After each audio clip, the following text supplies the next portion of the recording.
Welcome to the Deep Dive. Today we're going to explore the always changing world of computer security. Sounds exciting.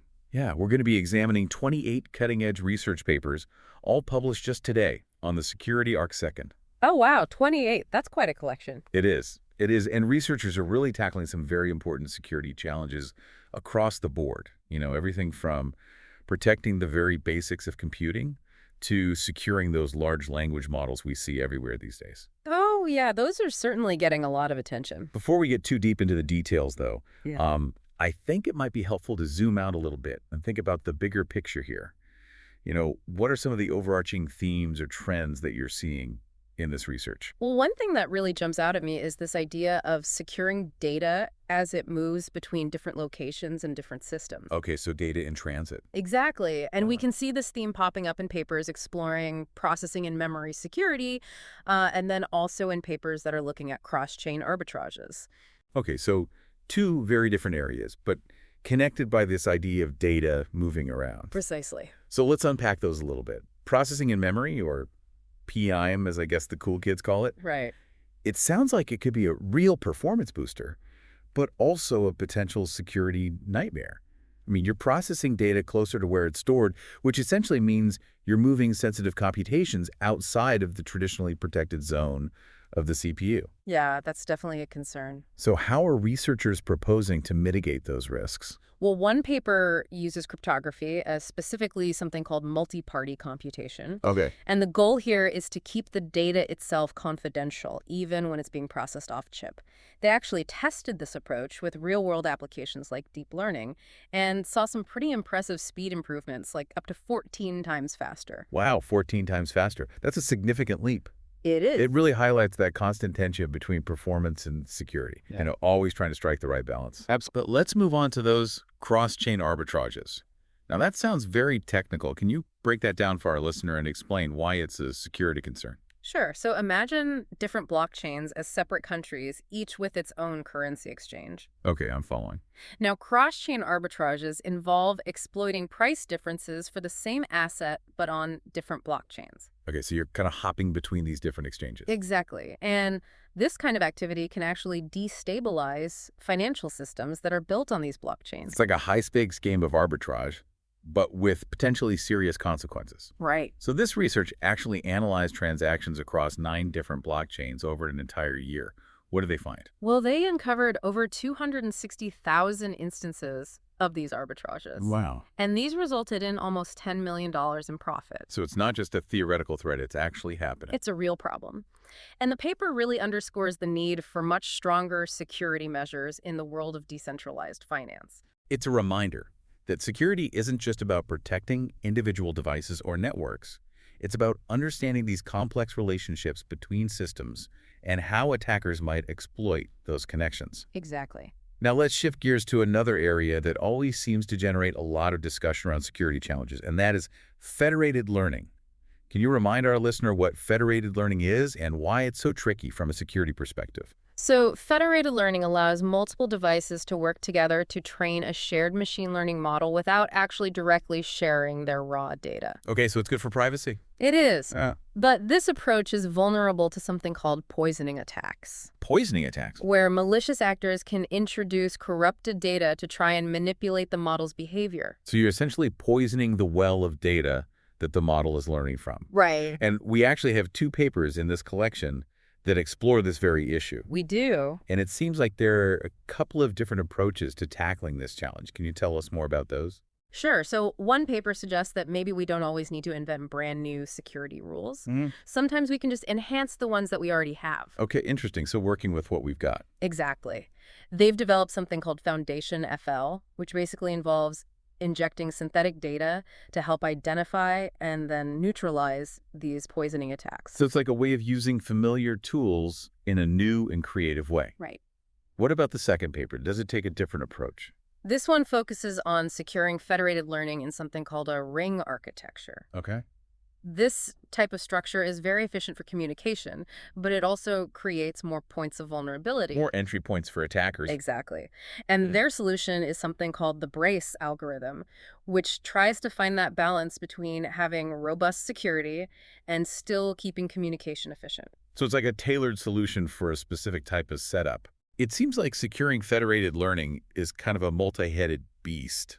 There are all these different angles that researchers are approaching it from, whether it's adapting existing tools or designing entirely new algorithms. Absolutely. But let's move from the more theoretical to something a bit more tangible. We have a paper here that examines some very real-world threats, specifically how seemingly ordinary everyday devices can actually be weaponized. Yeah, this is a fascinating one. It is. So this paper analyzes a series of explosions that happened in Lebanon in September 2024. And get this, these attacks were actually triggered through compromised everyday devices like pagers and walkie-talkies. You wouldn't think those would be targets? You wouldn't. It's a Yeah. chilling reminder that security really needs to encompass all kinds of devices, not just computers and smartphones. Absolutely. So the paper digs into the technical details of these attacks. What are some of the key takeaways for our listener? Are there broader implications beyond these specific events? Well, the researchers highlight vulnerabilities in other battery-powered systems too. I think we often overlook the security of these devices. We assume they're too simple to be a target, but this research shows that's not always the case. It's about recognizing that the attack surface is constantly expanding. Exactly. It's not just about computers anymore, it's everything. And that brings us to a paper exploring a new method for detecting vulnerabilities in software. Right. This one introduces something called Plocator, which basically analyzes the changes that are made in software patches. Okay. And by pinpointing the exact code sections that were modified in a patch, it can actually identify where the vulnerabilities were. So it's like a digital detective working backwards from the fix to find the flaw. Exactly. That's a clever approach, Right. but it's still a reactive strategy, right? Yeah. What about proactive measures to prevent vulnerabilities before they even emerge? What are researchers doing in that space? Well, that's a critical area of research, and while Plocator is great for addressing vulnerabilities that we already know about preventing them, requires different tactics altogether. Some researchers are really focused on improving coding practices and developing more secure software development methodologies. Right, building security in from the ground up. Exactly. And others are developing tools for automated vulnerability detection that can be integrated into the development process itself. So it's a multi-pronged approach. Absolutely. We need all of these tools in our arsenal. Speaking of evolving threats, ransomware continues to be a major concern for individuals and organizations alike. Is there any research addressing that in this collection? Yes, there's a paper that introduces a system that uses something called temporal correlation graphs Yeah. to analyze software behavior. Temporal correlation graphs. That sounds pretty intense. It is, but the basic idea is that it can detect ransomware attacks based on their unique activity patterns. So it's like profiling software to identify malicious intent. Exactly. It's a way of teaching computers to recognize the digital fingerprints of these attacks. That's pretty fascinating. But before we go down that rabbit hole, I want to take a quick detour to a paper that examines the human side of security. Oh, okay. This one looks at Iceland's digital public services. Now, it might seem like an unusual topic, but I think it offers some valuable insights into trust and security in the digital age. I agree. So Iceland is unique in a couple of ways. Its geography makes it incredibly reliant on digital public services, but the country also has a history of low trust in institutions. So this research wanted to explore how these factors influence public trust in digital identification systems. Makes sense. The researchers conducted a survey across different demographics. What were their findings? And how does the study connect back to the larger themes that we've been discussing? Well, they found surprisingly high levels of trust in digital identification systems across all demographics. So even in a society that's historically been skeptical of institutions, people seem to be embracing these digital services. Exactly. It seems that the convenience and necessity of these services really outweigh any lingering concerns. And I think this highlights the evolving nature of trust in the digital realm. It's not static. It's shaped by both individual perceptions and by the needs of society as a whole. So even in a place like Iceland, where there's this historical backdrop of distrust, digital services have become so deeply ingrained that trust in them seems to be growing. It's an interesting phenomenon. It's a reminder that security isn't just about technology. It's about people, their perceptions, their behaviors, and their willingness to engage with these systems. Right, it's a human-centered problem. But let's not forget about those large language models. They're everywhere these days, and they bring their own unique set of security challenges to the table. Absolutely. We're only just beginning to scratch the surface of understanding the security implications of these powerful AI systems. And we have several papers in this collection that dive into different aspects of this rapidly evolving landscape. Everything from new types of attacks to potential opportunities for using LLMs in cybersecurity education. It sounds like we've got a lot to unpack there. We do. Well, let's take a deep breath and dive into the world of LLMs and security. Sounds good to me. So one paper uncovers a new type of attack. It's called virus, and it can actually bypass safety measures and inject harmful data into these LLMs during that crucial fine-tuning process. It's like those classic computer viruses, but targeting the AI model itself. Right. It's pretty insidious. So how does this virus attack actually work? What's going on under the hood? Well, the attackers, they modify the harmful data very subtly, just enough to evade those initial safety filters. And then this infected data gets used to fine-tune the model, and ultimately it corrupts its behavior. So it's like a Trojan horse sneaking bad data into the training process. Exactly. And the researchers are really sounding the alarm here. They're saying that relying solely on those surface-level safety filters is just not enough. We need more robust safeguards in place. It's a reminder that securing AI isn't just about keeping bad data out. It's also about making sure that the AI itself doesn't become bad during that training process. Right. It's about protecting the integrity of the model itself. And this actually connects to another paper that we have, this one about LLMs and data privacy. Can you walk us through the findings there? Sure. So this research examined how much data LLMs actually remember from their initial training, even after they've been fine-tuned for a completely different task. Okay, so you're essentially trying to retrain the model given a new purpose. Exactly. But what they found is that a surprising amount of information can still be extracted from these models even after they've been fine-tuned. So it's like those LLMs have this incredible memory that's hard to erase. It seems that way. And this raises some serious concerns about data privacy. It does, because even if you think you've wiped the slate clean, those remnants of the original training data might still be lurking in there somewhere. Exactly. And that has big implications for companies that are using these models. They need to be incredibly careful about what data they use for training because it might linger in ways that we don't fully understand yet. It really underscores the importance of data governance and those privacy-preserving techniques in this age of LLMs. Absolutely. It's like we're still figuring out the rule book for these powerful AI systems. We are. And this research highlights the need for ongoing investigation into the long-term impacts of the data that we use to train these systems. It's a rapidly evolving landscape, and we need to keep pace with those developments. Absolutely. But hey, it's not all doom and gloom with LLMs, right? We also have a paper here that explores their use in cybersecurity education. Oh, yeah. This is an interesting one. So the researchers actually tested 6 different LLMs on a variety of penetration testing tasks. And what they found is that some models like GPT-4o Mini are already showing real promise as educational tools.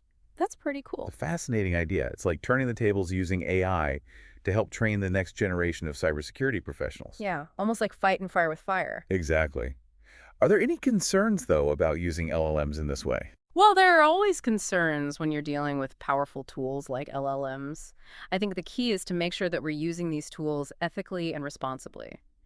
The focus should really be on augmenting human expertise, not replacing it entirely. It's about finding that balance, striking the right chord between leveraging the power of AI and maintaining that essential human oversight. Absolutely. Now, speaking of potential dangers, there's a paper here that talks about something called fake privacy related to LLMs. Can you explain what that is? Sure. So this research actually reveals that the data generated by LLMs isn't necessarily private. Okay, now that's counterintuitive. Yeah. I think a lot of people would assume that because it's not real-world data, it's safe to share. Right. There's that assumption that it's somehow synthetic and therefore harmless. Right. But this research shows that it can be just as vulnerable to privacy attacks as actual real-world data. So even the data that we create using these powerful tools might not be as private as we think. Exactly. It adds a whole other layer of complexity to the data security equation. It does. So are there ways to mitigate these privacy risks? What can we do? Well, researchers are exploring a few different avenues. One promising technique is differential privacy, which basically adds noise to the data in a way that makes it harder to extract specific information about individuals. So you're kind of blurring the lines a little bit. Exactly. Another approach is homomorphic encryption, which allows you to perform computations on encrypted data without actually decrypting it first. So you're working with the data in its protected state. Right. And that helps preserve privacy throughout the entire process. It seems like an ongoing effort to develop those techniques that allow us to harness the power of LLMs while still safeguarding privacy. Absolutely. It's a balancing act for sure. Now let's move beyond the world of LLMs for a moment. There's a paper here that I wanted to touch on. It's about something called BitMLX. Oh, yes, this is an interesting one. Sounds intriguing. Can you tell us more about it? Sure. So BitMLX is actually a new programming language that's been specifically designed for creating secure smart contracts that can operate across multiple blockchains. Okay, smart contracts. Now, for those of us who aren't fluent in blockchain lingo, can you remind us what those are and why this cross-chain functionality is so significant? Of course.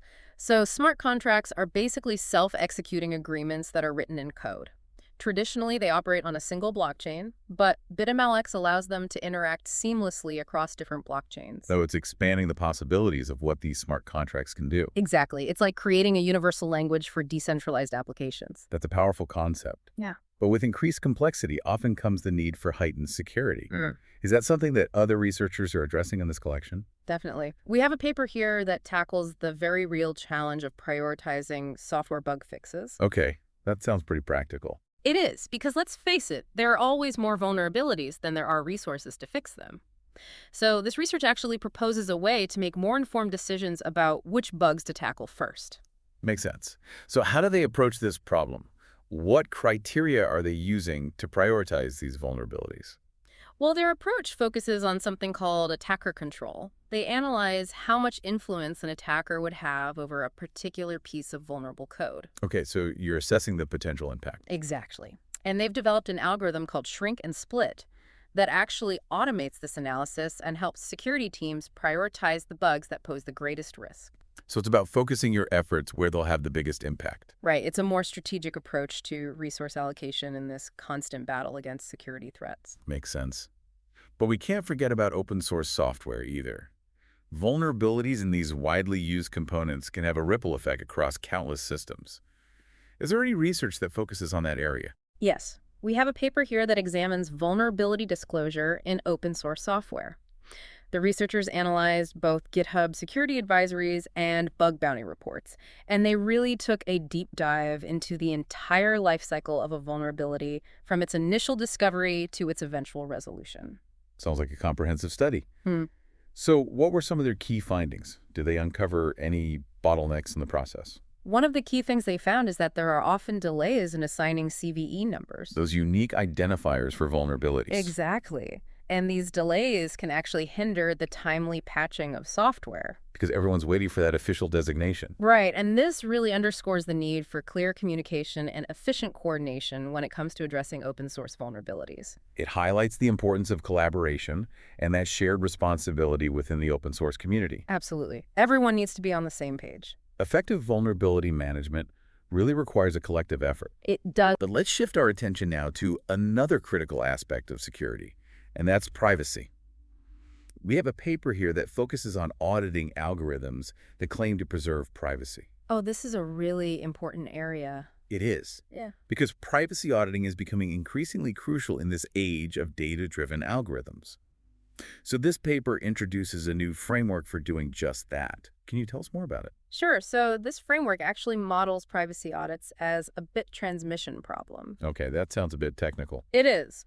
But essentially, it allows for a more efficient and accurate assessment of the privacy guarantees that are being made by these algorithms. So it's a way of putting those claims to the test. Exactly. Can you give us a concrete example of how this framework might be used in practice? Sure. Imagine a healthcare company that's using a machine learning algorithm to analyze patient data, but they're claiming that this algorithm preserves users' privacy. Right, which is obviously a sensitive area. Absolutely. So this framework could be used to audit that algorithm and actually verify those claims. It would involve analyzing how much information is potentially leaked during the computation process. So it's a way of holding these algorithms accountable to their privacy promises. Exactly. It brings a level of rigor to these assessments. Now, even with the best safeguards in place, vulnerabilities can still slip through the cracks.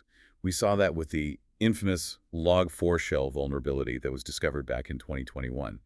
Is there any research in this collection that revisits that event? Yes. Actually, one paper takes a look at the long-term impact of Log4Shell and the lessons that we learned from it, and it emphasizes the importance of having a swift and coordinated response to these kinds of widespread vulnerabilities. Log4 shell was definitely a wake-up call for the tech industry. It really exposed the fragility of these interconnected systems that we rely on, and the potential for a single vulnerability to have this cascading effect. Right. It showed us how quickly things can unravel. So what are some of the key takeaways from that event in your view? What did we learn? Well, I think the biggest takeaway is that collaboration and information sharing are absolutely crucial. We need to have those coordinated vulnerability disclosure and patching processes in place. And the research also highlights the importance of proactive security measures like threat modeling and penetration testing. So it's not just about reacting to vulnerabilities after they've been exploited. Right. It's about building more resilient systems from the ground up and really fostering that culture of proactive security. Exactly. It's about shifting from a reactive mindset to a preventative one. Now let's move on to some other intriguing papers in this collection. There's one here about a new approach to data redaction, which is a technique for removing sensitive information from text. Oh, yes, this is a fascinating one. The researchers claim that their method provides better privacy protection with less redaction compared to traditional techniques. So it's more targeted. Exactly. They're achieving this by selectively redacting only the most sensitive information while still preserving the overall context and meaning of the text. It's like finding that sweet spot between protecting privacy and maintaining the utility of the data. Right, it's a delicate balance. Now, redacting text is just one aspect of data security. What about securing the movement of assets across different blockchain ecosystems? Is that something that researchers are looking into? Absolutely. One paper introduces a framework for designing secure protocols for these kinds of cross-chain asset transfers. Their approach is called atomic transfer graphs, and it provides a really visual and intuitive way to design and then verify the security of these complex transactions. So it's like creating a blueprint for secure interoperability between these different blockchain systems. Exactly, and that's a crucial step towards a more interconnected and decentralized future. It is. But building secure systems requires more than just good designs. It also demands those rigorous verification techniques. Is there any research in this collection that focuses on that? Yes, we have a paper that uses formal verification techniques to actually prove the security of code that's been written for something called secure multi-party computation. Secure multi-party computation. That's a mouthful. Can you break that down for us a little bit? Sure. Imagine you have multiple parties who want to compute a function on their private data, but they don't want to reveal their individual inputs to each other. Okay, I'm following. Secure multi-party computation allows them to do just that. And this paper uses something called SMT solvers to automatically check the security properties of the code. It's essentially like having a mathematical proof that the code is doing what it's supposed to do and nothing more. So you're taking the guesswork out of it. You're actually proving that the computation is secure. Exactly. And that helps build trust in these complex systems. It does. But proving the security of code is one thing. What about demonstrating the safety of AI systems? That seems like a much more challenging problem. You're absolutely right. Demonstrating the safety of AI systems, especially those that have the potential to impact the real world, is a really significant challenge. But we have a paper here that addresses this very issue. Okay, so how do you even begin to prove that an AI system is safe?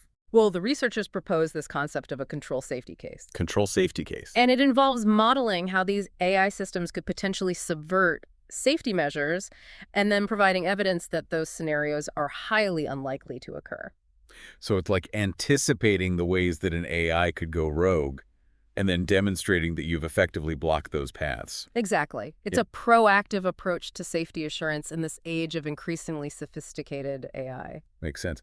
But with all these advancements in security, it seems like there are always new challenges emerging on the horizon. What are some of the emerging trends that you're seeing in this research? What are researchers focusing on?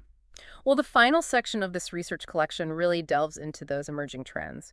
We're going to see how researchers are working to make out-of-distribution detectors more robust, how they're protecting the intellectual property of those LLM system prompts, and how they're improving the accuracy of something as fundamental as the 2020 United States decennial census while still maintaining privacy. It's a diverse range of topics. It really highlights the ever-expanding scope of security research. It seems like every new technological advancement brings with it a whole new set of security challenges and opportunities. That's the nature of the game. It's constantly evolving. It is. Well, let's dive into this final section and see what insights these researchers have to offer. Sounds good. Okay, so let's start with those out-of-distribution detectors, or O detectors, as I guess they're called in the biz. Right. Code detectors. What are they and why are they important for security? Well, you can think of them kind of like AI spam filters. Okay. They're designed to identify any inputs that fall outside of the expected range of data. So they're looking for anomalies. Exactly. They're looking for anything unusual or potentially malicious, Yeah. and that helps to secure AI systems from those unexpected or adversarial inputs. So they're like a first line of defense against those unexpected attacks. Right. They're crucial for maintaining the integrity of these AI systems. Now, the papers suggest that they're not foolproof, though. They're not. What are some of the challenges in making these O detectors more robust? Well, attackers are constantly trying to find ways to circumvent these systems, and one way they do that is by crafting something called adversarial examples. Adversarial examples. These are basically inputs that are specifically designed to fool the detectors. So it's like a camouflage for malicious data. Exactly. And this paper actually lays out a roadmap for strengthening these ODE detectors. It talks about training them on a wider range of data and also incorporating techniques that can detect those subtle manipulations in the input data. So it's an ongoing arms race. It is. As we develop better defenses, the attackers are going to find new ways to get around them. Which means we need to keep pushing the boundaries of security research. Absolutely. Now, speaking of things that are valuable and need protection, this next paper is about protecting the intellectual property of those LLM system prompts. Right. Those are valuable assets. They are. They're essentially the instructions that shape how these models respond and how they generate text. So this paper introduces a technique called prompt obfuscation. Prompt obfuscation. What is that? Well, it's a way of protecting those prompts from being stolen or copied. It's like protecting the secret recipe for a special sauce. Exactly. You don't want anyone else to get their hands on it. But doesn't hiding the prompt too well also hinder the functionality of the LLM? That's the challenge, right? Yeah. The trick is to obfuscate the prompt in a way that makes it difficult to reverse engineer, but still allows the LLM to understand and execute the instructions. So it's a balancing act between security and usability. It is. You want to protect the asset without breaking the system. Now let's take a step back from the world of LLMs for a moment and look at something a little more down to earth, the 2020 United States decennial census. Now, how does this research connect to the themes of security and privacy that we've been talking about? Well, this paper examines the Census Bureau's efforts to protect the privacy of individuals while still ensuring the accuracy of the data. Okay, so a classic privacy versus accuracy dilemma. Exactly. And what they found is that the Bureau actually injected more noise into the data than was strictly necessary to achieve the desired level of privacy. So they erred on the side of caution. They did, which is understandable given the sensitivity of the information. It is. But what are the implications of adding too much noise to the data? Does it affect its usefulness? It can. The researchers point out that this excess noise actually reduces the accuracy and the utility of the data, and they propose some alternative approaches that could reduce the noise while still maintaining the same level of privacy. So it's about finding that sweet spot again. It is. It's about maximizing both privacy and accuracy. Now let's revisit a familiar topic, TLS, the protocol that underpins secure online communication. It's something that we all rely on every day. But this research suggests that it's not entirely invulnerable. Right, no system is perfect. So this paper uncovers a vulnerability in TLS, specifically when it's using something called raw public key authentication. Raw public key authentication. Can you explain how this vulnerability works in simple terms for our listeners who might not be cryptography experts? Sure. So raw public key authentication is a way for a server to prove its identity using its public key. Yeah. But this vulnerability allows an attacker to forge a fake public key that appears to belong to a legitimate website. So they're impersonating the real deal. Exactly. And if they're successful, they can actually intercept sensitive information like login credentials. So it's a serious threat. It is. It highlights the fact that we need to constantly be scrutinizing even those systems that we consider to be the most trusted. No system is immune to vulnerabilities. Right. Now, for our final two papers, let's return to the world of LLMs and their application in code security. Okay, sounds good. So the first paper provides a comprehensive overview of the use of LLMs for various code security tasks. It highlights both the benefits and the risks of this approach. It's a double-edged sword. It is. So on the one hand, LLMs can automate tasks like vulnerability detection and code analysis, which can be incredibly helpful. Right. They can save us a lot of time and effort. But on the other hand, they can also be misused to generate malicious code. Exactly. Which is a worrying thought. It is. So what are some of the key takeaways from this research in your view? Well, I think the main takeaway is that we need to approach LLMs with a balanced perspective. We need to be aware of both their capabilities and their limitations, and we need to develop safeguards to prevent their misuse. So it's about responsible AI development. Absolutely. We need to consider the potential consequences, both positive and negative, before we deploy these powerful systems. Now for our final paper, let's dive into a specific application of LLMs in the realm of code security, code obfuscation. Code obfuscation. What is that? It's a technique that's often used by malware developers to hide their malicious intent. They essentially make the code difficult to read and understand. So it's like a cloak of invisibility for malicious code. Exactly. And this paper actually explores how effective LLMs are at performing this obfuscation task. They created a benchmark data set to evaluate different LLM models, and what they found is that some models are already quite adept at generating obfuscated code. That's a little unsettling. It is. It means that we need to develop more sophisticated malware detection techniques that can see through this obfuscation and identify the malicious code even when it's hidden. So it's another arms race. It is. It's a constant back and forth between attackers and defenders. Well, we've covered a lot of ground today, from securing the very foundations of computing to grappling with the implications of these increasingly powerful AI systems. It's clear that the field of security is constantly evolving, with new challenges and opportunities emerging all the time. It's a dynamic field, and it requires continuous learning, adaptation, and collaboration. And the work of these researchers is absolutely vital for building a more secure and trustworthy digital world. I couldn't agree more. Well, thank you for joining us today, for guiding us through this fascinating landscape of security research. It's been my pleasure. And for our listeners out there, remember to stay curious, stay informed, and stay secure.